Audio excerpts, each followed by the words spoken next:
The next question I'm going to answer for you is, can too much focus on breathing in Pilates be a negative thing?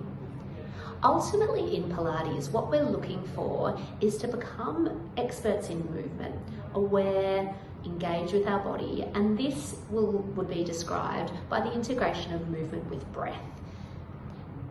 Now, it takes a lot of practice to get to the point when you're an expert at movement, and so along those steps along the way, there might be a time when breathing can be distracting to learning the motor skill.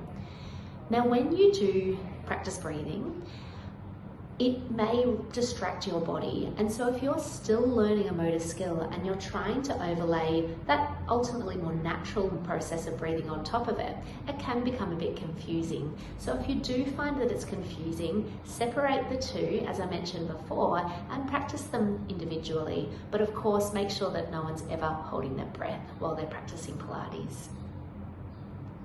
The other part of breathing becoming negative in Pilates practice is if we're potentially using too much lung volume. So in APPI, our approach is to start with the mid-ranges of lung volume, mid-tidal volume, in order to get a nice breath pattern.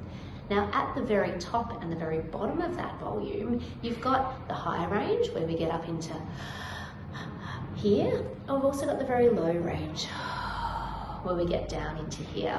Now, of course, it takes more control, more focus, more awareness of breath to be able to control stability and to control breath right at those higher and lower ranges. So Joseph Pilates uses them as a way to challenge people when they're practicing Pilates. But if we have dysfunction in our core or in our pelvic floor, those end of range lung volumes can be quite challenging and can sometimes affect people's ability to stabilize properly.